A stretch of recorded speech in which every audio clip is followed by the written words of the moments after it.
Bismillahirrahmanirrahim. Assalamualaikum warahmatullahi wabarakatuh.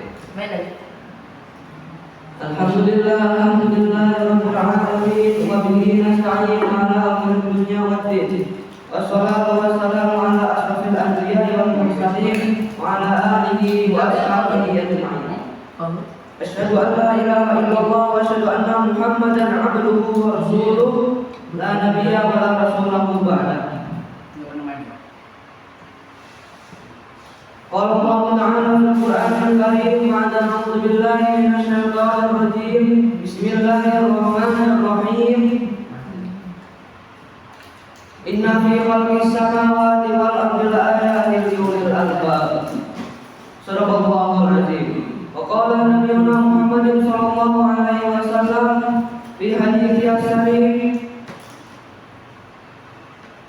An-Nabi ala Shaddad bin Amsin radhiyallahu anhu an Rasulullah sallallahu alaihi wasallam qala inna Allah kataba al-ihsana ala kulli syai' wa idza qatalu fahsinu qitlah wa idza tawaddu fahsinu tibah wa yuhidda ahadukum shafrahu wa yuhidda al-adab. Rawahu Muslim.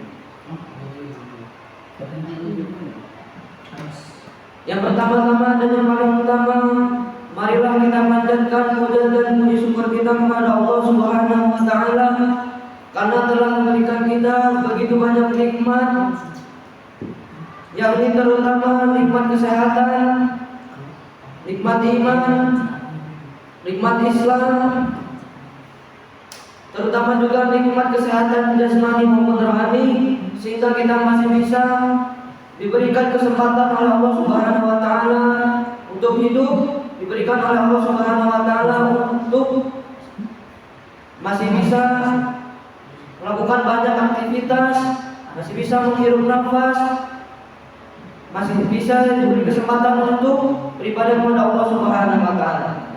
Maka dari itu kita harus bersyukur karena Allah Subhanahu wa taala telah berfirman, la in syakartum la azidannakum wa la in kafartum inna adzabi lasyadid. Intinya apabila kita tidak bersyukur, maka Allah itu tidak akan menambah nikmat kepada kita, maka Allah itu akan memberi azab kepada kita dengan azab yang sangat pedih. Dan apabila kita bersyukur kepada Allah Subhanahu wa taala, maka Allah akan senang kepada kita dan selalu ingin menambahkan nikmat kepada kita karena kita selalu bersyukur apa yang telah diberikan oleh Allah Subhanahu wa taala. Kita juga bersyukur kepada semua ketetapan dari Allah Subhanahu wa taala maupun itu baik ataupun buruk. Karena walaupun itu bagi kita buruk, tapi bagi Allah itu adalah baik. Karena semuanya itu adalah hikmahnya, ada pelajaran bagi kita dan juga ada pendidikan bagi kita. Maka dari itu kita harus bersyukur, harus berprasangka baik kepada Allah Subhanahu wa taala. Agar kita selalu ditambahkan nikmatnya oleh Allah Subhanahu wa taala. Selanjutnya yang kedua kalinya, salawat serta salam tak lupa kita sanjungkan kepada Nabi kita, Imam Mujahid kita, suri tauladan kita, panutan hidup kita yakni Nabi Muhammad sallallahu alaihi wasallam. Yang mana beliau telah membangun agama Islam ini dari zamannya jahiliyah, dari zamannya kebodohan hingga zamannya terang benderang, hingga zamannya kepintaran. Maka dari itu kita jangan lupa untuk selalu memberikan salawat kepada Nabi kita Nabi Muhammad sallallahu alaihi wasallam. Karena Tuhan kita yang Allah Subhanahu wa taala selalu bersalawat kepada kita. Masa kita sebagai manusia yang dipandang bukan sebagai Tuhan, bukan malaikat, masa kita tidak mau mengucapkan salawat kepada Nabi kita. Selanjutnya yang ketiga kalinya berdiri sesinya akan menyampaikan pidato singkat yang berjudul amalan yang tidak terputus. Jadi Rasulullah SAW telah memberikan kepada kita yakni suatu amalan-amalan yang mana tidak akan terputus walaupun orang itu sudah wafat, sudah meninggal. Rasulullah SAW bersabda, "Idza matal insanu qata'a 'amaluhu illa min thalath, shadaqatin jariyatin aw 'ilmin yuntafa'u bihi aw waladin shalihin yad'u lahu." Apa sih amalan-amalan yang tidak terputus itu? Yang artinya jika manusia meninggal dunia, kata Rasul, maka terputuslah segala amalannya kecuali 3 perkara. Apa sih 3 perkara itu? Yang pertama, shadaqatun jariyah, yang artinya sedekah jariyah, aw ilmin yuntafa'u bihi. Yang kedua, ilmu yang bermanfaat. Yang ketiga, aw waladin shalihin yad'u lahu, yakni anak soleh yang selalu mendoakan kedua orang tuanya. Hadis Wazzawi Sahihul Jami. Maksud dari hadis ini adalah Rasulullah memberikan kita amalan-amalan yang tidak terputus walaupun orang itu sudah meninggal atau wafat. Yang pertama, sedekah jariyah. Maksud dari sedekah jariyah adalah sedekah yang jika kita amalkan itu pahalanya itu tidak akan terputus. Contohnya seperti kita mengajari teman kita yang belum bisa mengaji, seperti mengajari Iqra ataupun mengajari Al-Quran kepada teman kita yang belum bisa mengaji. Dan kalau teman kita itu sudah bisa mengaji, kemudian mengajarkan kepada orang lain, maka itu amalannya itu tidak akan terputus dan kita yang sebagai pengajarnya mendapatkan pahala juga yang tidak terputus. Kemudian contoh yang kedua, bisa juga kita memberikan Al-Quran kepada teman kita. Dengan kita memberikan Al-Quran ataupun buku agama, ataupun buku nasihat, buku motivasi, buku pelajaran, itu buku yang bermanfaat, dan teman kita selalu membacanya, maka insya Allah kita juga akan mendapatkan pahalanya. Itu contoh umumnya. Bisa juga dengan kita mewakafkan Al-Quran kepada musola ataupun TPQ ataupun masjid-masjid tertentu. Selanjutnya yang kedua, yang ilmu yang bermanfaat. Ilmu yang bermanfaat itu artinya apabila guru kita mengajari kita, kemudian kita ngerti, kita paham, dan kita amalkan, nah itu baru namanya ilmu yang bermanfaat. Dan pahalanya itu tidak akan terputus walaupun guru kita sudah wafat ataupun sudah meninggal. Dan apabila kita, karena kita sudah diajari pelajaran dan kita amalkan, kemudian kita ajarkan kepada orang lain, maka kita juga akan mendapatkan pahala jariyah, pahala yang tidak akan terputus. Kemudian yang ketiga ada anak soleh yang selalu mendoakan kedua orang tuanya. Maksudnya adalah apabila kita mempunyai anak, janganlah anak ataupun kita mempunyai murid yang selalu mendoakan gurunya ataupun orang tuanya, maka dengan doa itu kita yang sebagai guru ataupun sebagai orang tua yang sudah wafat, maka akan mendapatkan pahala karena sudah mendoakannya.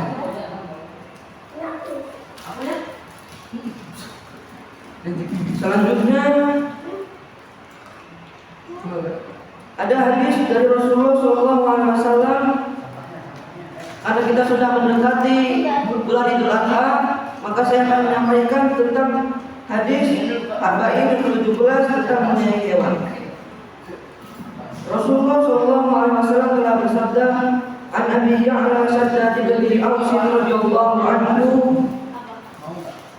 an Rasulullah sallallahu alaihi wasallam qala, inna Allaha kataba al-ihsana 'ala kulli syai', fa idza qataltum fa ahsinu qitlah, wa idza dhabhtum fa ahsinu dhibha, wa yuridda ahadukum syafratahu wal yuridda bi'atahu." Rawahu Muslim. Dari Abu Ya'la Shaddad bin Aus radhiyallahu anhu, dari Rasulullah sallallahu alaihi wasallam, beliau bersabda, sesungguhnya Allah telah memasukkan berbuat baik kepada segala sesuatu. Apabila kalian membunuh, maka bunuhlah dengan cara yang baik. Jika kalian menyembelih, maka sembelihlah dengan cara yang baik. Hendaklah kalian menajamkan pisaunya dan menyenangkan hewan sembelihannya. Hadis riwayat Muslim. Jadi maksud hadis ini adalah apabila kita berkurban,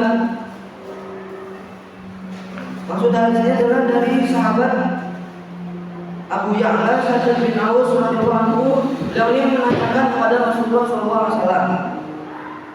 Yang pertama, dia bersabda, sungguhnya Allah telah mewajibkan berbuat baik kepada segala sesuatu. Jadi Allah ini Subhanahu wa taala telah berbuat baik kepada kita dalam hal segala sesuatu. Karena Allah Subhanahu wa taala mempunyai sifat Ar-Rahman Ar-Rahim, pengasih dan juga Maha Penyayang kepada semua makhluk yang ada di muka bumi. Mau itu manusia, bisa berupa manusia, berupa hewan, ataupun makhluk-makhluk yang semua yang ada di semesta alam. Selanjutnya, apabila kalian membunuh, maka bunuhlah dengan cara yang baik. Jadi jika kita, maksud dari hadis ini adalah bukan berarti kita saling membunuh, karena dulu zaman Rasul itu sering terjadi banyak peperangan. Maksud Rasul adalah apabila kita saat perang membunuh orang kafir, maka bunuhlah dengan cara yang baik. Tidak boleh menyiksa, tidak boleh dengan perasaan yang kejam. Kita harus lemah lembut. Maksud Rasul SAW adalah begitu. Kalau di zaman sekarang, maksudnya adalah bisa juga diartikan sebagai apabila kita menasihati seseorang itu dengan cara yang baik. Tidak boleh kasar, harus lemah lembut. Bolehnya kita tegas, tidak boleh kasar. Selanjutnya, jika kalian menyembelih, maka sembelihlah dengan cara yang baik. Ini diartikan ketika kita menyembelih hewan kurban di bulan Zulhijjah, saat Idul Adha bertepatan pada tanggal 10 Zulhijjah. Kita sebelum menyembelih itu harus menajamkan pisaunya, membaca bismillah, dan juga kita harus menutup mata hewan kurban yang kita ingin sembelih itu. Dan juga kita tidak boleh menyiksa hewan tersebut. Jika kita menyiksa hewan tersebut ataupun kita tidak tahu ilmu-ilmu dalam menyembelih hewan kurban, maka kita akan mendapatkan dosa. Kita akan dapat pertanggungjawaban di akhirat nanti. Sebelum menyembelih kita harus membaca bismillah. Jangan sampai hewan itu tersiksa oleh kita. Selanjutnya, hendaklah kalian menajamkan pisaunya dan menyenangkan hewan sembelihan. Kita harus saat menyembelih hewan kurban tidak boleh membuat hewan tersiksa, dan itu harus menyenangkan hewan sembelihannya.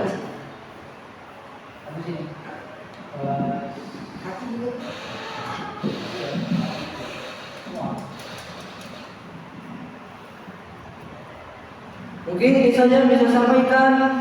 Bila ada salah kata saya mohon maaf, kepada Allah saya mohon ampun. Wabillahi taufiq wal hidayah. Wassalamualaikum warahmatullahi wabarakatuh.